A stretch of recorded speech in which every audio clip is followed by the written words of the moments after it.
Grupos deben venir en un ayuno mínimo de 8 horas. ¿Ya? Para la siguiente semana sí es obligatorio. Todos se van a llevar adelante la medición de glicemia capilar, es decir, la prueba rápida. Para eso entonces requerimos un glucómetro más tiras reactivas. Por su grupo se van a conseguir un glucómetro. Ustedes gusten la marca que quieran. Y también tomen en cuenta la cantidad de tiras reactivas que requieren. ¿Bien?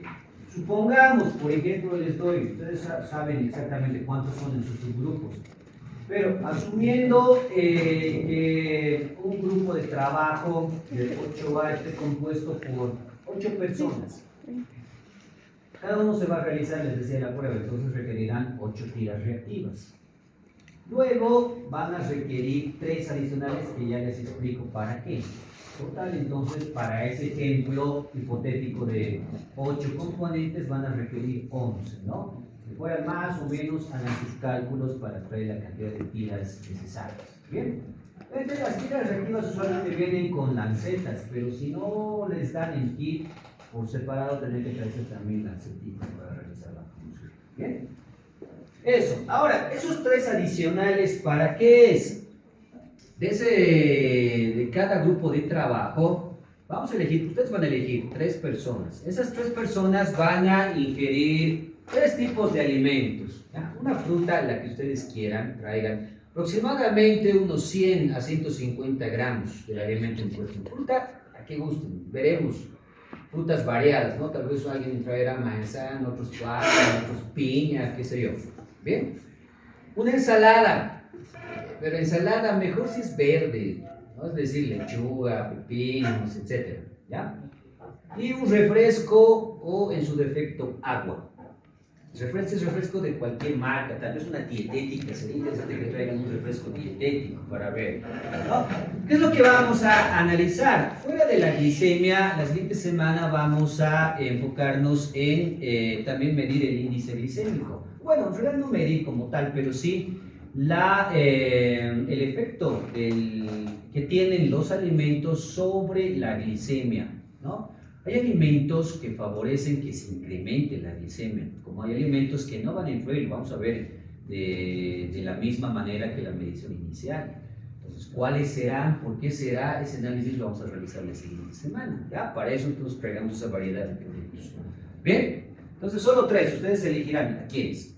Su glucómetro más tiras reactivas, más lancetas, anotaré más, tal vez se olvidan.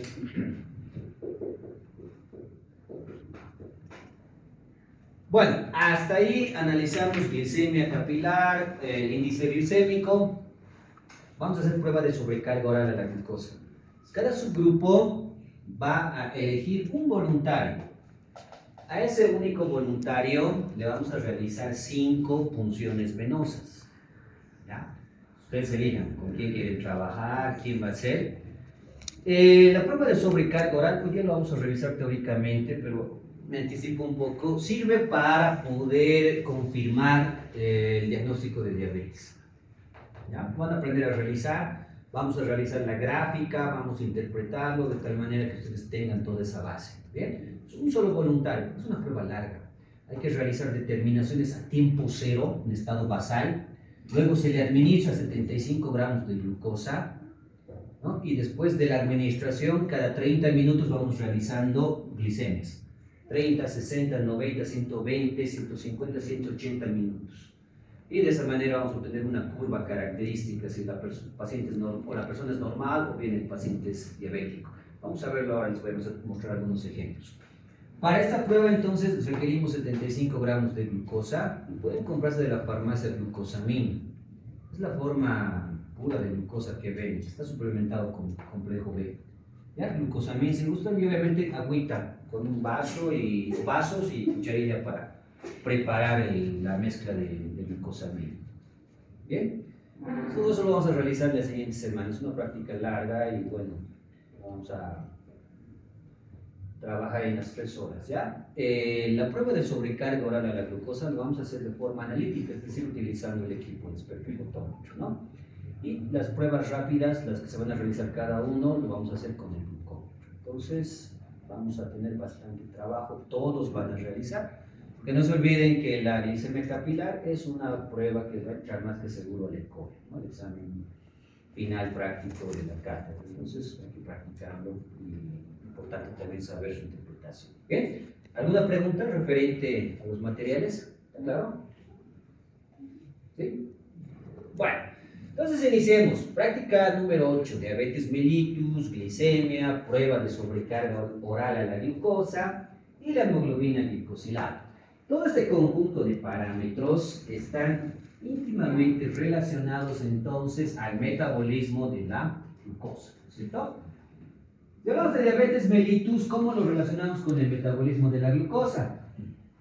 Existe alteración, existe, ¿no? Un acúmulo exacerbado de glucosa en sangre, es decir, estados de hiperglicemia, ¿no? ¿La glicemia qué es? ¿Cómo se entiende? Presencia de glucosa en sangre, no azúcar, ¿ya? Ese término ya tenemos que desprenderlo de nuestro vocabulario. En realidad el término correcto es glucosa, ¿no? No azúcar, ¿ya? Prueba de sobrecarga oral a la glucosa. Es la prueba confirmatoria para el diagnóstico de diabetes. Se basa en la administración de 75 gramos de glucosa y medidas posteriores cada 30 minutos para poder observar el metabolismo normal de la glucosa en sangre. Y la hemoglobina glicosilada, que la vamos a analizar, la hemoglobina es una proteína, pero ¿qué relación tendrá acá con los carbohidratos, con la glucosa? Que inclusive en condiciones fisiológicas, es decir, una persona normal, sana, como nosotros, algunas proteínas pueden unirse a la glucosa, pueden glicosilarse. Es más, tenemos un porcentaje menor al 6% de toda nuestra hemoglobina está glicosilada. Y eso se acepta como normal. Pero en los pacientes diabéticos, ¿qué creen que va a ocurrir? ¿Será más de ese porcentaje? Definitivamente, ¿no? Puede llegar inclusive hasta el 12%. Esas relaciones hoy lo vamos a analizar, ahí se van a dar cuenta de la importancia. La glicemia es orientativa, especialmente la prueba rápida es solamente tamizaje. Es decir, cuando utilicen el glucómetro y salga una prueba positiva, no vamos a concluir de que ese paciente es diabético o prediabético. No, imposible. Tenemos que confirmar. ¿Cómo vamos a confirmar? A través de una prueba de sobrecarga oral. ¿Y cómo vamos a hacer seguimiento a ese paciente si es que está siguiendo un tratamiento? Con hemoglobina glicosilada. Esas tres pruebas están íntimamente relacionadas, ¿no? Con una nos orientamos, con la otra diagnosticamos y con la otra hacemos el seguimiento. Bien. Bueno, entonces iniciemos. Para esta práctica, ahí están los parámetros de evaluación. Para eso, háganme la lista, por favor. Empezaremos por acá. Para hoy, obviamente, la siguiente semana vamos a mantener la modalidad de trabajo que hemos venido llevando para las prácticas laboratoriales. No se olviden hacer su anamnesis previa siempre, obviamente con un enfoque relacionado esta vez a un problema del metabolismo de la glucosa, ¿no es cierto? Recaben previamente toda la información de sus pacientes, ¿ya? O de sus voluntarios. El trabajo en laboratorio, el informe del laboratorio y el repaso. El repaso hasta ahora no me han confirmado, vamos a darlo virtual o presencial. Ya. Entonces este domingo iniciaremos ya con la práctica 3. Desde ahí vamos a ir nivelándonos cada semana. Domingo, ¿qué nos queda? 9, ¿no? Sí. 15 minutitos. El día que tal vez alguien tiene algún trabajo, una actividad, 15 minutitos va a durar el repaso, 10 preguntitas sencillas, relacionadas obviamente a la temática que corresponde, ¿ya? El día de mañana voy a publicar el cronograma entonces y sobre esa base vamos a ir desarrollando el repaso. Bien, ahora sí, vayamos desarrollando el tema en cuestión. Hablemos primero de la diabetes mellitus. La diabetes mellitus es un estado que se caracteriza principalmente por niveles elevados de glicemia en sangre, un estado hiperglicémico. Es la principal manifestación clínica, ¿no? Pero a esto podemos sumarle otras, las 3 P's, ¿no? La polidipsia, polifagia y poliuria, que son síntomas patognomónicos de esta enfermedad, es decir, la caracterizan, ¿no? Si hablamos de diabetes mellitus, tenemos que hacer referencia a su clasificación. Y de hecho, estoy más que seguro que en redes han debido ver distintas formas de clasificación. Entonces, por ahí es probable que hayan escuchado de una diabetes mellitus tipo 5, tal vez, yo lo he visto, ¿no? Entonces, no vamos a caer ni realizar el análisis de ese tipo de clasificación porque no corresponde, ¿ya? Todavía no. No debiera ser aceptado hasta que sea aprobado por una instancia que legisla todo lo concerniente a diabetes, en este caso la ADA, que es la Asociación Americana de Diabetes. Entonces, cualquier reporte, informe que genere esta institución, ese sí puede ser considerado, pero una publicación individual, unilateral, no. Entonces, desde esa perspectiva, esta es la clasificación hasta el momento oficial de la diabetes mellitus. Hay 4 tipos. Tipo 1, que se conoce como diabetes juvenil, se caracteriza por una ausencia total o parcial de insulina, especialmente en los primeros años de vida, ¿no es cierto? Tipo 2, que se caracteriza más bien por una resistencia a la insulina y empieza, ¿no?, a manifestarse en edades avanzadas, usualmente por encima de los 40 años. Luego tenemos las diabetes MODY. MODY, ahí está su significado, traduciendo, significa diabetes juvenil de inicio en la madurez. Diabetes juvenil de inicio en la madurez. Se las conoce también exclusivamente como diabetes de causa genética. ¿Ya? Pero ¿cómo las vamos a diferenciar de las dos anteriores? Las dos anteriores también tienen un factor genético. ¿Se acuerdan? Especialmente ambas, tanto la tipo 1 como la tipo 2, pueden tener un trasfondo genético. ¿Cómo las diferenciamos y cómo se han agrupado específicamente estas diabetes MODY? Debido a que estas son monogénicas. ¿Eso qué quiere decir? Que hay una alteración, usualmente de tipo mutación, en un solo gen específico. ¿Ya? Por eso su manifestación usualmente es en edades un poco más avanzadas y las manifestaciones clínicas no son tan severas como las que vemos en las anteriores. ¿Por qué? Usualmente tenemos una doble copia de gen, ¿no es cierto? Si una está dañada, la otra tranquilamente puede reemplazar la función, ¿no? Son severas siempre y cuando ambas copias de los genes, ambos alelos estén mutados. En ese caso sí, la enfermedad usualmente es fatal, ¿no? Bien, en cambio las dos primeras, la tipo 1 y la tipo 2, son poligénicas.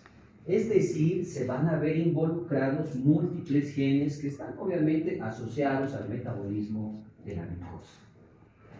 Ahí hablamos de una diferencia importante. Luego tenemos las diabetes secundarias. Ya su nombre lo indica, estas diabetes o estas formas se generan como consecuencia de una patología principal, ¿no? Por ejemplo, ahí podemos mencionar una pancreatitis. ¿Qué ocurre en la pancreatitis? Inflamación del páncreas, ¿no? Es decir, todas las células pancreáticas pueden llegar a lisarse. Imagínense que se vean comprometidas las células beta pancreáticas. ¿Qué producen? Insulina. Se destruyen células beta pancreáticas, ¿qué pasará con la insulina?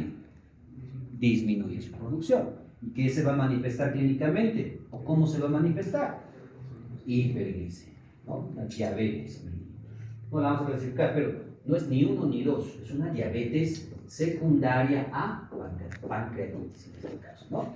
Bien, entonces hasta el momento es la forma, o son los tipos de diabetes que se han descrito y que están aceptados.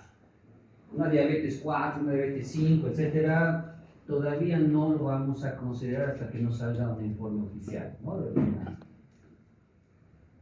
organización que esté encargado de legislar, organizar todo lo concerniente a diabetes. ¿Bien? Bueno, luego vamos a ver acá un poco de la fisiopatología de la diabetes. ¿Qué es lo que ocurre? Lo que está en amarillo por este lado es característico de la diabetes mellitus tipo 1. Vamos a enfocar en las dos primeras, son las más importantes, las más prevalentes también. La que está, todo lo que está en azul es referente o involucra la diabetes mellitus tipo 2. Y lo que está en verde, ambos, tanto tipo 1 como tipo 2. ¿Qué ocurre en la diabetes mellitus tipo 2? O tipo 1, fisiopatológicamente hablando. ¿Cuál es la característica principal de la tipo 1? No hay insulina. No se produce o se produce en muy bajas cantidades. En consecuencia, va a existir un bloqueo de la señalización de la insulina. ¿No? No se olviden que en la tipo 1 las células están normales.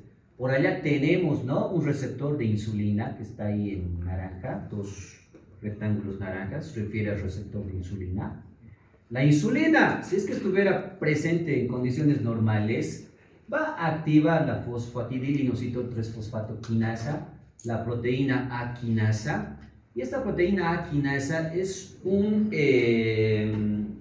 activador de genes. En este caso específico, ¿qué genes va a activar?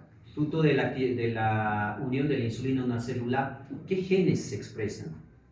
Los GLUTs, ¿no? Los GLUTs. ¿Recuerdan? Lo hemos revisado. ¿Qué es un GLUT? Es un transportador de glucosa, ¿no es cierto? La 4 es la principal, la que está regulada por la insulina. Entonces, esta GLUT4 se va a estimular sus genes y se van a expresar, y de esa manera sale a membrana el transportador, y si está activo el transportador, toda la glucosa que está fuera de la célula ingresa al interior de la célula, ¿no es cierto? Eso ocurre de forma normal. En la tipo 1 no hay insulina. Si no hay insulina, ¿se llevará adelante todo ese mecanismo? No, se detiene, se bloquea. Entonces empieza a acumularse glucosa en líquido extracelular. La tipo 2 es tal vez un poco más compleja. ¿Se acuerdan? La diabetes mellitus tipo 2 es una complicación del síndrome metabólico, ¿cierto? Cuando hemos hablado del síndrome metabólico, hemos hablado de obesidad, hemos hablado de un estado crónico, de un estado inflamatorio subclínico. Todo esto entonces favorece que haya un estado de dislipidemia, ¿no? ¿Qué involucra la dislipidemia? Aumento de triglicéridos, aumento del LDL colesterol, disminución del HDL colesterol, ¿no? Y aumento de los ácidos grasos libres, ¿ya? Las dislipidemias más importantes y caracterizadas en este proceso, ya sea obesidad o ya sea síndrome metabólico. ¿Qué es lo que va a ocurrir? Y justamente hoy, no sé si han estado en las teóricas, hablábamos del proceso de oxidación, ¿no? Las especies reactivas de oxígeno, y hemos mencionado, hemos hablado del superóxido, del peróxido de hidrógeno, del anión superóxido, del hidroxilo, se produce fácilmente en estados inflamatorios, como lo es una obesidad, como lo es un síndrome metabólico. En consecuencia, ¿qué va a ocurrir? Ahí dice, ¿no? Oxidación de lípidos. Los eros oxidan fácilmente a los lípidos, especialmente a los ácidos grasos insaturados. Estos lípidos oxidados son igual de reactivos. ¿Y reaccionan con qué? Reaccionan con todo, a todo nivel trabajan. Proteínas puede ser, por ejemplo, de las mitocondrias, pueden afectar el mismo DNA, pueden afectar otros carbohidratos y reaccionar fácilmente con cualquier molécula. De acuerdo al esquema que tenemos ahí en pantalla, ¿no? Los ácidos grasos libres oxidados van a provocar mayor inflamación, pero ya a nivel intracelular. Estos ácidos grasos libres a su vez van a afectar las mitocondrias, van a provocar una disfunción mitocondrial. Esta disfunción mitocondrial a su vez se traduce en un daño celular, ¿no? Un daño irreversible, ¿no? Que también está favorecido por la oxidación del colesterol al formar oxiesteroles. ¿Bien? Entonces ahí empezamos ya a hablar de un daño intracelular, también de un proceso de bloqueo de la señalización de la insulina, ¿no? Tanto los ácidos grasos libres como el colesterol pueden bloquear a distintos niveles, pueden directamente afectar el receptor de insulina, pueden bloquear al fosfatidilinositol 3-fosfato quinasa, pueden bloquear a la proteína A quinasa, de tal manera que todo esto va a provocar que no se expresen los GLUT. Si no hay GLUT, no hay transporte de glucosa de fuera hacia dentro de la célula.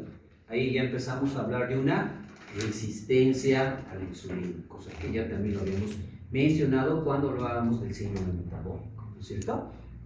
Bien, ahora, por otro lado, el foco inflamatorio que se forma facilita que se generen de forma intracelular especies reactivas de oxígeno, especies reactivas de nitrógeno. Al igual que los ácidos grasos oxidados, son reactivos, mucho más reactivos, reaccionan con todo, inclusive con el DNA, provocando un daño severo del DNA y un estrés del retículo endoplásmico, ¿no? Ahora, la glucosa en ambos tipos, ¿no? Tipo 1, tipo 2, la glucosa está elevada, hablamos de un estado de hiperglicemia, ¿no es cierto? ¿Qué va a causar? Oxidación proteica fuera de la célula. Ahí hemos hablado de la hemoglobina glicosilada, un ejemplo, pero no es la única proteína que se puede glicosilar. Cualquier proteína en realidad puede glicosilarse. Bien, y dentro de la célula, ¿qué va a causar? Va a favorecer que se propague el proceso inflamatorio. Además, ¿no?, de que esta glucosa va también sobrecarga el transporte de electrones a nivel mitocondrial, causando una disfunción mitocondrial y también un daño severo, irreversible en la célula. Como se dan cuenta, todo está conectado, ¿no? Todo gatilla. En la tipo 1, la ausencia de insulina. En la tipo 2, todo ese proceso de dislipidemia y oxidación de ácidos grasos. A nivel intracelular, entonces, tienen zonas de afectación a distintos niveles. Directamente proteínas, directamente el DNA, o bien por oxidación interna y bloqueo de la señalización de la insulina, ¿no? Y manifestar la resistencia si hablamos de la tipo 2. Bien.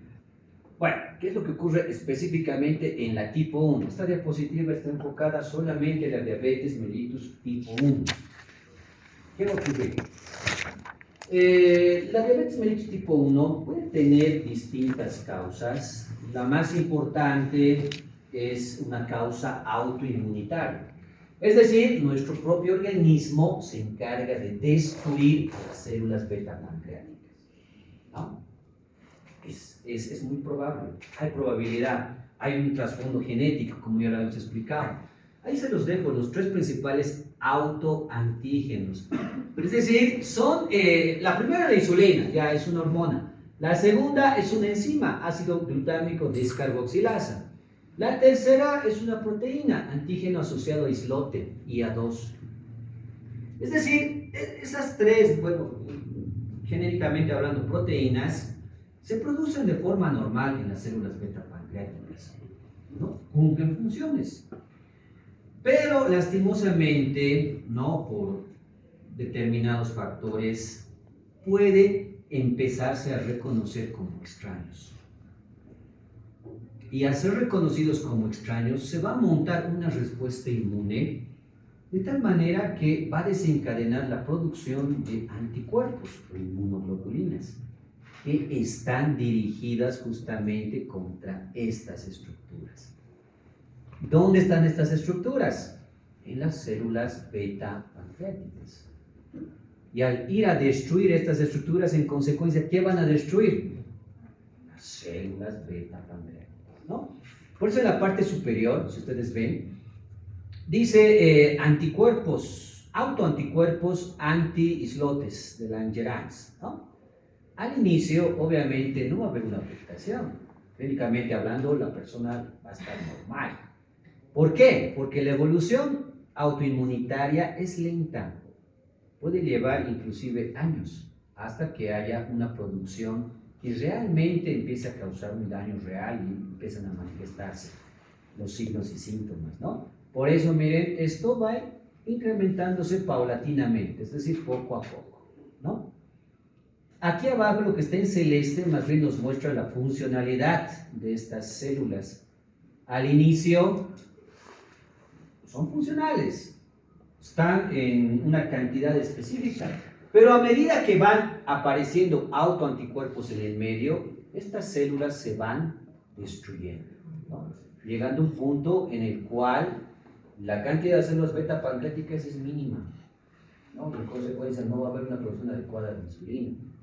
Entonces ahí hablamos de la aparición de una fase prediabética y ya el establecimiento de la diabetes mellitus, ¿no?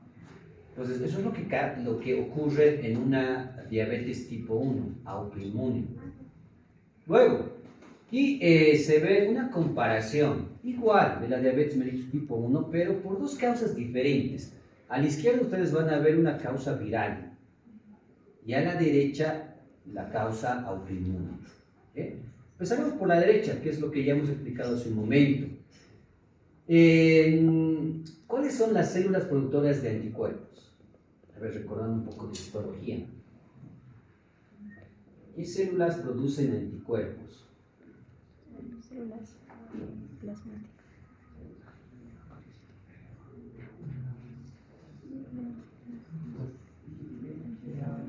Las plasmáticas. ¿Cuáles? Células plasmáticas.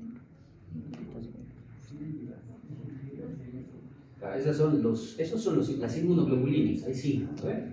Pero ¿qué células las producen? ¿Todas? ¿O hay células específicas? ¿Cuáles son? Esa es la función de cada inmunoglobulina. Hay 5, sí, está bien, cambia, acuérdense de ese término, ¿no? Inmunoglobulina G, A, M, D, E. La G y la M, infecciones generalizadas. La A, secretada en líquidos biológicos, ¿no? Principalmente leche materna.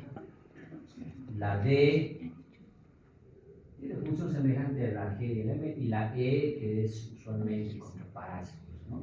Bien, estamos ahí. Pero, ¿qué células producen estos anticuerpos? A ver.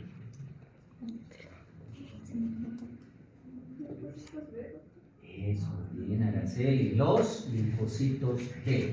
Inicialmente, y por excelencia, las células plasmáticas. Son las únicas dos células que producen anticuerpos, las otras no, para nada. Y ahí está, pues, miren, ahí está su chanchuy. ¿Qué dice? Célula B, ¿no? Ahí está. Linfocito B. ¿Qué es la célula plasmática? Solamente es una célula B especializada, nada más, un linfocito B especializado. Entonces, las células B son pues las que se estimulan lastimosamente al detectar autoantígenos, los que hemos mencionado, ¿no? La insulina, la GMD, la IA2, lastimosamente. Los reconoce como extraños y empieza a sintetizar, a producir anticuerpos, ¿ya? Y esos anticuerpos, obviamente, ¿dónde van a ir? Van a ir a reconocer ciertas partes, porciones de las células beta pancreáticas, ¿no? Por un lado.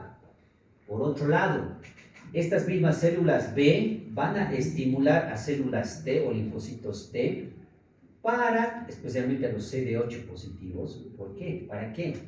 Porque esas células T, CD8 positivas, se encargan de unirse a las células y destruirlas, causarles lo que se conoce como apoptosis, ¿no?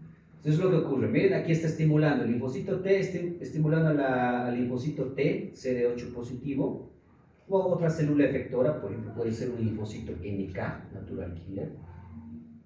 Ya sea que sea CD8 positivo o NK, al final van a reconocer, justamente, miren, acá está, un autoanticuerpo, dice, que ha sido, ¿no? Producido por el linfocito B, y se ha unido a esos autoantígenos de las células beta. Entonces, esta fracción constante o cadena pesada del anticuerpo, es reconocida por receptores de estas células. Y entonces empiezan a liberar una serie de moléculas, ¿no? Perforinas, el ligando FAS, el factor de necrosis tumoral, o directamente favorecer la fagocitosis. De tal manera que esto, ¿qué va a desencadenar? La destrucción de las células beta. Si hay destrucción de células beta, ¿qué pasa con la insulina? Disminuye, ¿no? Si no hay insulina, ¿qué pasa con la glucosa? Se eleva, ¿no? ¿Y qué es lo peor? ¿Qué es lo peor? Esto se exacerba, es decir, empeora. ¿Por qué? Una célula beta pancreática, ¿qué liberará a su medio, a su entorno? Los autoantígenos. Y esos autoantígenos van a seguir estimulando a linfocitos B para seguir produciendo estos autoanticuerpos, ¿no? Ahí empieza un ciclo sin fin que, bueno, lastimosamente no va a tener un tratamiento, ¿no? O una cura real, sin un tratamiento, en este caso la administración de insulina. Ahora, con esa base, en el lado izquierdo, ¿qué es lo que está ocurriendo? Un mecanismo semejante, el mecanismo es parecido, pero la causa es distinta. Allá eran autoantígenos, autoinmunidad. Acá la presencia de un agente biológico, puede ser un virus, ¿no? Entonces, acá tenemos una célula B que está infectada. Las células, cualquier célula cuando está infectada, presenta los antígenos virales a su superficie, ¿no? A un complejo que se llama HLA, antígeno leucocitario humano, o MHC, complejo mayor de histocompatibilidad. Eso es reconocido, ¿no?, por los linfocitos T, y se va a modular una respuesta celular donde van a participar nuevamente los linfocitos T, ¿no?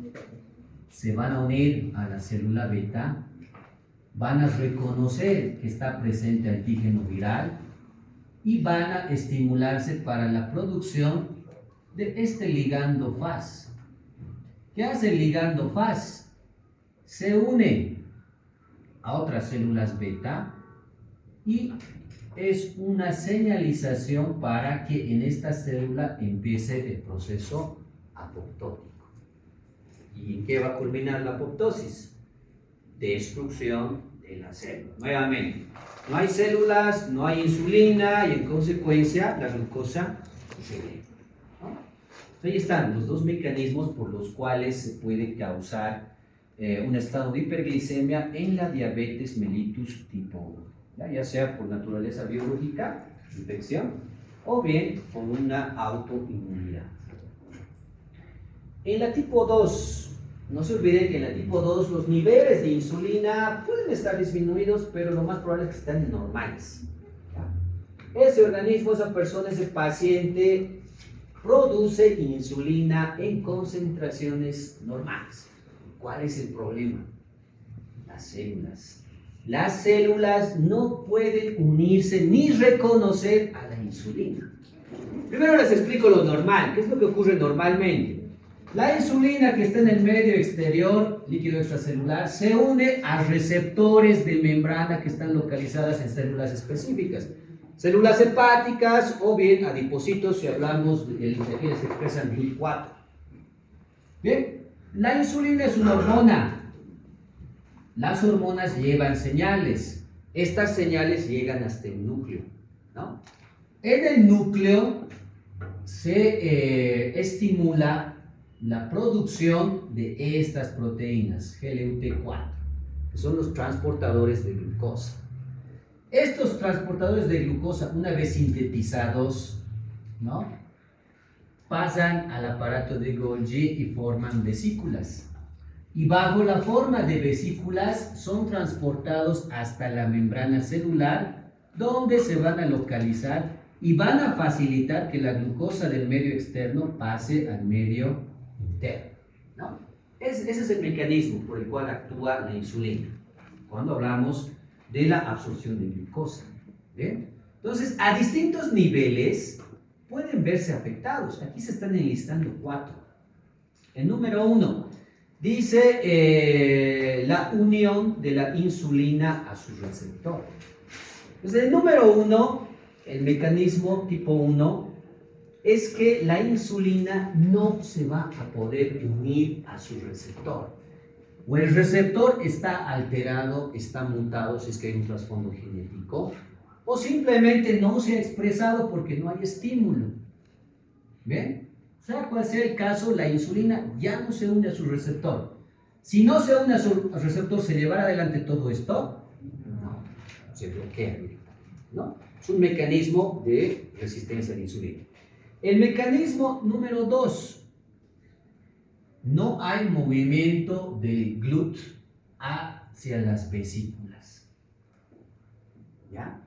Entonces, les decía, ¿no es cierto? La insulina va a estimular a nivel del DNA la producción del GLUT, llega al aparato de Golgi, en el aparato de Golgi se forman las vesículas. Esas vesículas deben ser transportadas hacia la membrana celular.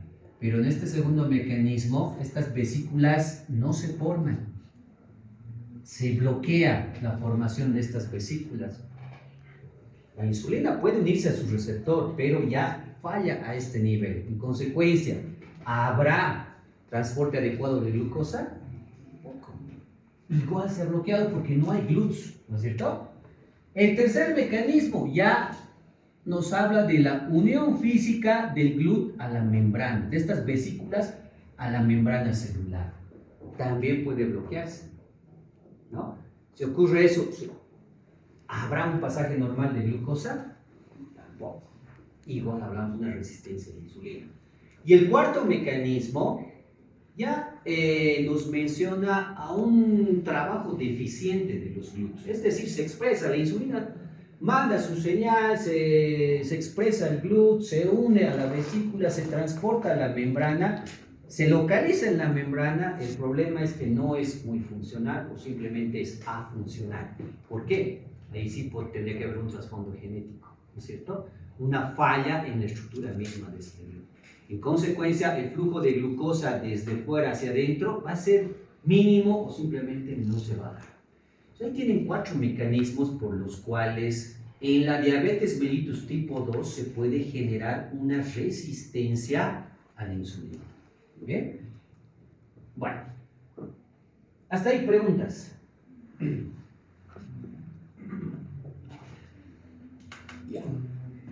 Bioquímica de la glucosa. Esto vamos a pasar rápido, los voy a resumir porque estos recién no han debido ver, ¿no es cierto? La glucólisis tiene 2 fases. La primera fase es una fase donde se gasta más bien energía, no se produce, ¿no es cierto? Se gastan 2 moléculas de ATP, donde la glucosa se fosforila, la glucosa 6-fosfato, y al final el producto es el gliceraldehído 3-fosfato, ¿no es cierto? Hay 2 puntos de control, eso sí, ¿no? Ese es muy importante. El primer punto de control está acá, y la más importante, la hexocinasa y glucosinasa.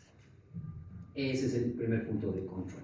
El segundo punto de control, la fosfofructosinasa. El tercer punto está en la segunda fase, ya lo vamos a revisar, ¿no? Entonces, en esta primera fase, lo relevante es eso, hay gasto de energía, es decir, la célula invierte energía, gasta energía para que más adelante se pueda producir energía y tener una ganancia energética real. Y eso ocurre en esta segunda fase, ¿no? Donde desde el gliceraldehído 3-fosfato se llega a producir piruvato. Pero esta fase es energética. ¿Por qué? Se produce NAD a este nivel y se produce ATP a este nivel y a este nivel, ¿no? Entonces se ha generado un NAD, 2 ATPs. Pero en la fase 1 la glucosa se ha dividido en 2 moléculas, entonces esto da 2 vueltas. Por eso, ¿no? Concluimos de que se han generado en realidad 2 NADs y se han generado 4 ATPs, ¿cierto? Y obviamente restarle los 2 primeros que se han gastado en la primera fase. ¿Bien?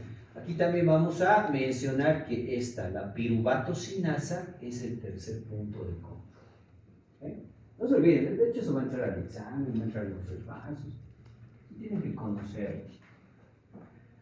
Justamente la insulina es la que controla, miren, acá lo vamos a ver, la insulina estimula la producción de estas enzimas y el glucagón las inhibe. Entonces tienen un control hormonal, donde la insulina y el glucagón juegan un papel importante, especialmente si hablamos de la glucosa, ¿no? La insulina disminuye la concentración, el glucagón aumenta la concentración de glucosa. Tienen efectos opuestos justamente porque sus funciones son contrarias, ¿no? La insulina aumenta la expresión de enzimas y el glucagón más bien detiene, inhibe la expresión de estas enzimas, ¿no? No se olviden, glucosinasa o hexosinasa, fosfofructosinasa y piruvato-sinasa. Bien. Glicemia. Ya, aquí nos enfocamos. ¿Qué significa glicemia? Habíamos dicho. Presencia de glucosa en sangre. Eso, muy bien. El término más adecuado en realidad tendría que ser glucemia, ¿no? Glucemia. Glucosa. Pero este término se ha difundido bastante. Es un término que es derivado de otro término francés. Y a partir de esto es que se ha difundido bastante y hasta hoy en día seguimos diciendo glicemia, ¿no? Entonces, la glicemia la podemos medir, para esto que vamos a referir, una muestra de sangre, ¿cierto?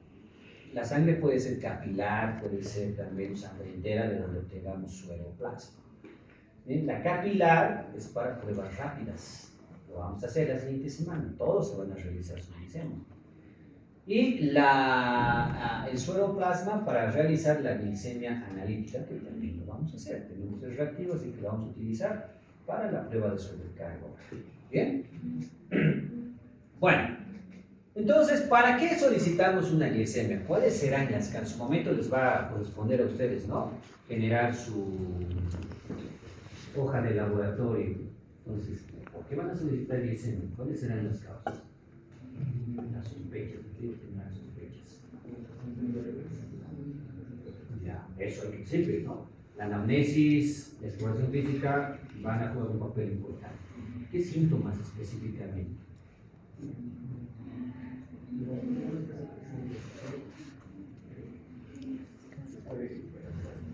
Ya, una sed intensa, puede ser. Pérdida de peso, pues. Pérdida de peso, ¿qué más? Ah, bueno, si alguien tiene, ¿no? Desmayos síncopes constantes, puede ser porque está en un estado hipoglucémico, o lo contrario, ¿no? Es hiperglicémico.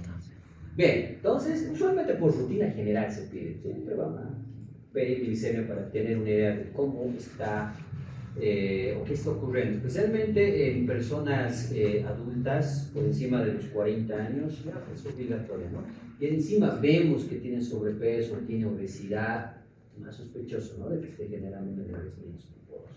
Bien, pues vamos a solicitar una glicemia y para esto vamos a solicitar obviamente que haya un estado de ayuno estricto. Aquí sí vamos a ser estrictos con el ayuno. ¿Por qué? Algunos alimentos, como les había mencionado al inicio, pueden influir en los niveles de concentración de la glucosa. Nos pueden disparar. Podemos encontrarnos con un resultado inclusive de hasta 140 miligramos por decilitro. Supuestamente está en ayunas. Bueno, nos ha reportado que está en ayunas, pero cuando se había, qué sé yo, comido algún alimento, ¿no? Rico en glucosa, ahí ¿con qué tipo de resultado nos encontraríamos? Un falso positivo. Por eso importante el ayuno. Y esto lo van a verificar ustedes, lo van a evidenciar la siguiente semana. Para eso van a traer sus alimentos. Como una mínima cantidad influye, incrementa el valor de la glicemia. Y eso, 30 minutos. En un estado postprandial también se puede medir la glicemia. Es posible, a cualquier hora del día es posible, pero obviamente los valores de referencia van a cambiar. En un ayuno va de 70 a 110 miligramos por decilitro. ¿Cuál es la postprandial? Menor a 140 miligramos por decilitro. Quiero tener idea, ¿no es cierto?, de qué alimentos habrá consumido el paciente para tenerlo como referencia siempre. ¿Bien? Bueno, interpretación clínica. En este caso vamos a hablar, la importancia clínica se da en ambos extremos. Si está por debajo o está por encima. Obviamente nos vamos a enfocar en este, ¿no es cierto? Porque el tema es ese. Diabetes mellitus diabetes mellitus tipo 1 o 2, estado de hiperglicemia. Vamos a encontrar valores que están por encima. Un paciente diabético controlado, usualmente vamos a hallar valores entre 140 hasta 200 miligramos por decilitro. Pero aquellos que no están controlados fácilmente superan los 500, 800 miligramos por decilitro. Estados de hipoglicemia, también para su conocimiento, un ayuno prolongado, un ejercicio vigoroso. Ya, y aprovechando esas dos características, la siguiente semana, como les decía, no coman ningún tipo de alimento. Un vasito de agua más que suficiente, ¿ya? Ese esfuerzo por la siguiente semana. Y segundo, traten de no hacer mucho esfuerzo físico, ¿no? ¿Por qué? Van a estar en un estado de glicemia normal, pero a medida que pasan las horas, ¿no? Esto va descendiendo. Y si encima empezamos a hacer ejercicio intenso, es probable que nos encontremos con un resultado mucho menor de lo que esperamos. Ahí nos encontramos con un falso negativo, ¿no? Podríamos llegar a esos valores, ¿ya? Así que estén en reposo. Bien, entonces ahí tenemos la interpretación en casos de hipoglicemia e hiperglicemia. Datos de interés. Importante conocer la glucosuria y la glucorraquia. ¿Qué es glucosuria? Presencia de glucosa en orina. El valor menor a 15 miligramos por decilitro. Con las tiras reactivas no se puede detectar ese valor. Debería salir negativo, ¿no? Pero en algunos casos sí es detectable. La glucorraquia, presencia de glucosa en eso, líquido cefalorraquídeo, menor a 20 miligramos por decilitro. ¿Okay? Y la hemoglobina glicosilada, que tiene que ser menor al 6%. Menor al 6%. Bien, eso es lo referente a glicemia. Prueba de sobrecarga oral a la glucosa. Esto lo vamos a realizar también la siguiente semana. Es una prueba confirmatoria.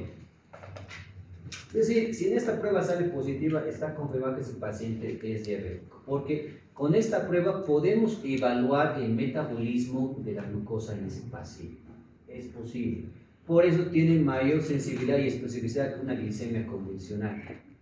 ¿Bien? Por eso mismo les recomiendo, cuando utilicen el glucómetro y les salga positivo, por encima de los valores de referencia, no concluyan que tienen diabetes.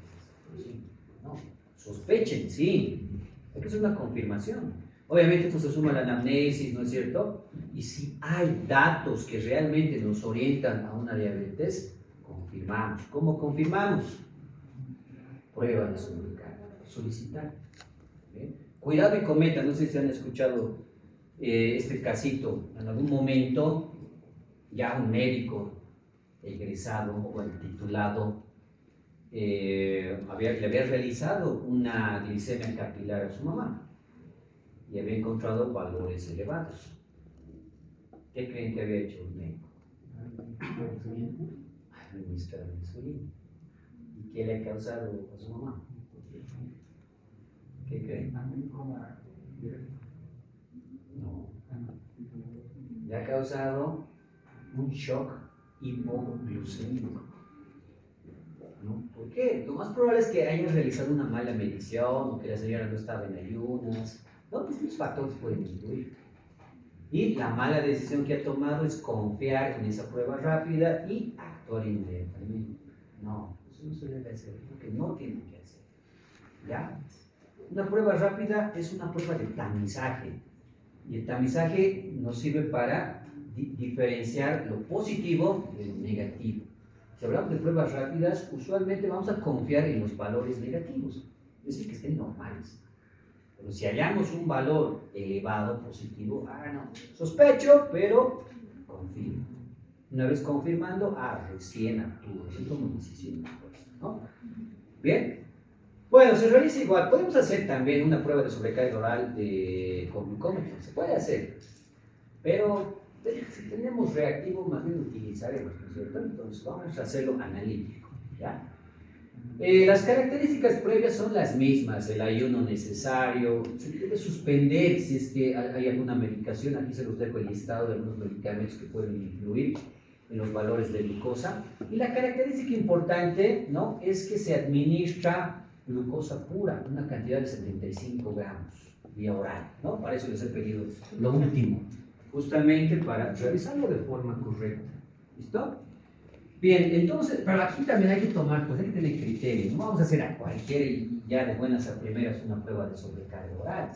Tal vez les realizo, ¿no?, la medición basal y me encuentro con un resultado de 250. Tendré que hacer la prueba de sobrecarga oral. Ahí sí que le voy a causar yo no, un coma. Ahí sí le voy a causar un coma diabético al pobre paciente, ¿no? Voy a incrementar abismalmente sus niveles de glucosa en sangre. Pues tampoco, tengo que tener criterios. Si encuentro un valor bastante elevado, no. Mejor no, confirmo nomás con otra analítica, salgo de dudas, la anamnesis también me orienta datos de que sí, realmente hay muchos factores de riesgo que van a favorecer el desarrollo de bebés médicos, entonces ya tomen más decisiones, ahí sí se puede actuar. No voy a también irme a otro extremo, ¿no es cierto? ¿Ya? Bien, entonces tómenlo en cuenta. Aquí está, estas son las gráficas que se generan cuando se realiza una prueba de sobrecarga oral de la glucosa. La que está abajo es normal, y la que está encima en verde ya es mi paciente diabético, ¿no? En este tipo de gráficas, ustedes van a hacer esta gráfica, al final van a mostrar las gráficas, ¿no? Y vamos a interpretar. Vamos a enfrentar el tiempo, aquí está en horas, pero nosotros lo vamos a hacer en minutos. El tiempo en eje de abscisas, en ordenadas, la concentración de la glicemia. Bien, vamos a enfrentar. A tiempo basal, a tiempo cero, si la persona fuera normal, nos vamos a encontrar con valores dentro del rango, ¿no es cierto? Es decir, 70 a 110. Le administramos los 75 gramos de glucosa, esperamos 30 minutos, hacemos la primera medición, vamos a encontrar con que esto está elevado, ¿no? Porque ya va a entrar en un estado postprandial. Pero eso no tiene que estar igual por encima de 140, ¿no? Y después vamos realizando mediciones cada 30 minutos y esto obviamente ya tiene que descender. Ahí entendemos que el metabolismo de la glucosa en esa persona está normal, ¿no? Se ha estimulado la liberación de insulina, la insulina ha llegado a las células, se ha expresado el GLUT4 y este GLUT ha permitido que haya absorción de glucosa. Entonces, al final nos vamos a encontrar con resultados dentro del parámetro de referencia, ¿no? Pero ¿qué pasa en un paciente diabético? La primera medición obviamente ya va a estar elevada, ¿no? Ya va a ser llamativo. En este caso todavía no es tan llamativo, miren, debe estar alrededor de los 135. No es tan llamativo, ¿no? Luego le administramos los 75 gramos, miren cómo se incrementa. A los 30 minutos casi a 200 miligramos por decilitro, ¿no? Entonces, ahí les decía hace un momento el ejemplo que les daba, hay que tener criterio. Si en la primera medición más bien yo me encuentro con 200, no voy a administrar, no, ahí sí le voy a causar un coma. Tendría que tener insulina al lado para controlar, ¿no?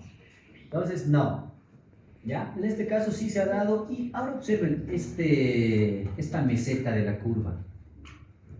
Dura mucho más que la de la persona normal, ¿no? ¿Por qué? Porque no hay insulina. Y en consecuencia los niveles de glucosa tienden a descender poco a poco, más que todo por eliminación espontánea, ¿no? A través de la orina, que por absorción misma, pero no existe absorción, ¿no? Entonces los tiempos son más prolongados hasta que vuelva por lo menos al nivel inicial, que algunas veces y la mayoría de pacientes diabéticos no regresa a su estado basal, usualmente se mantiene más elevado. Entonces, cuando se generan ese tipo de curvas, estamos pues ya confirmando que ese paciente es diabético, ¿no? Bien, entonces, un hito van a elegir un subgrupo la siguiente semana y a esa persona le vamos a realizar la prueba de sobrecarga oral. Bien, ahí arriba tienen entonces la interpretación Menos de 140 normal, de 140 a 200 prediabetes, más de 200 ya es una diabetes establecida. Eso lo vamos a analizar entonces la siguiente semana. Para terminar, la hemoglobina glicosilada. Ya les decía, ¿qué tiene que ver? ¿Qué relación ustedes encontrarían entre una proteína con un carbohidrato como lo es la glucosa? La reacción que vamos a ver a continuación, ¿no? La glucosa puede reaccionar fácilmente con los grupos aminolibres de cualquier proteína. Por eso, en condiciones normales, basales, en sus momentos, nosotros tenemos cierta proporción de proteínas que están glicosiladas, es decir, están unidas a la glucosa, ¿no? Menor al 6%, aquí ponen hasta 9%, pero en realidad no, eso está muy elevado. Menor al 6% es la realidad. Esto lo obtuve de Riel, ¿no? Por esa razón está así, con sus datos muy confiables. La más, la hemoglobina principal era hacer la hemoglobina A, ¿cierto? Que es la hemoglobina del adulto, 90%, luego tenemos estas variantes, la fetal, la A2, en menor porcentaje, y tenemos una escasa proporción de la hemoglobina, y eso memorícense, A1C. La hemoglobina A1C es la hemoglobina glicosilada. En condiciones basales puede estar presente. ¿No? Puede estar presente. ¿Por qué? Porque la reacción para su producción no requiere enzimas. Es una reacción no enzimática. Pocas son las reacciones que se producen así en nuestro organismo, y ahí está una de ellas, ¿no?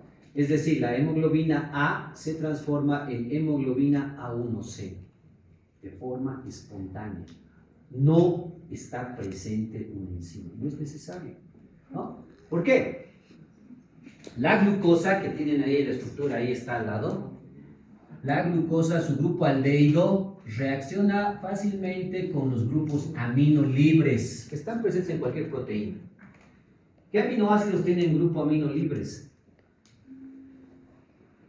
La mayoría están formando el enlace peptídico, ¿no es cierto? Pero hay aminoácidos, 3 que tienen grupos aminolibres. ¿Cuáles son?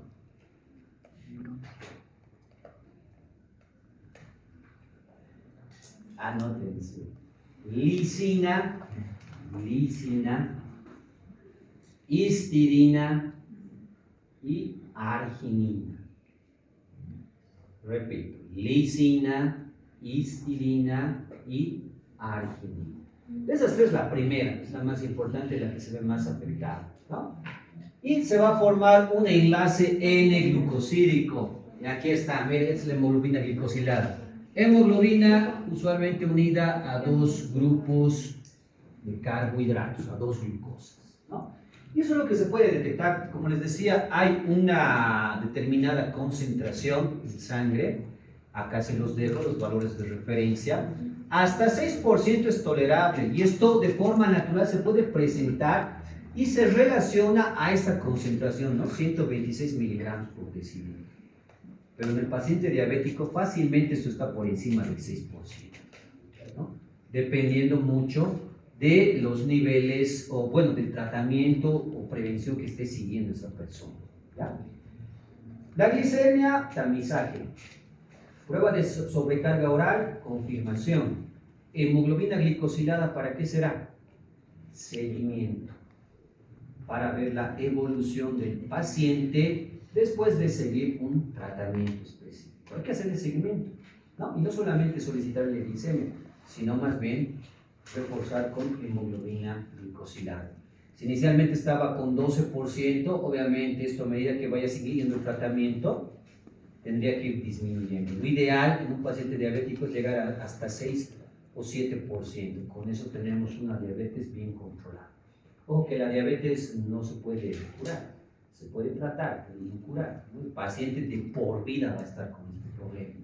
Lo único que nos restringimos es darle una calidad de vida lo más adecuada posible. Y esto va a ser a base, obviamente, de mucha prevención, así como también terapéutica, ¿no? Administración de insulina, por el caso, o bien algunos inhibidores de la absorción de glucosa, ¿no? Y con eso podemos darle cierta calidad de vida. Más no se puede hacer lastimosamente. Preguntas.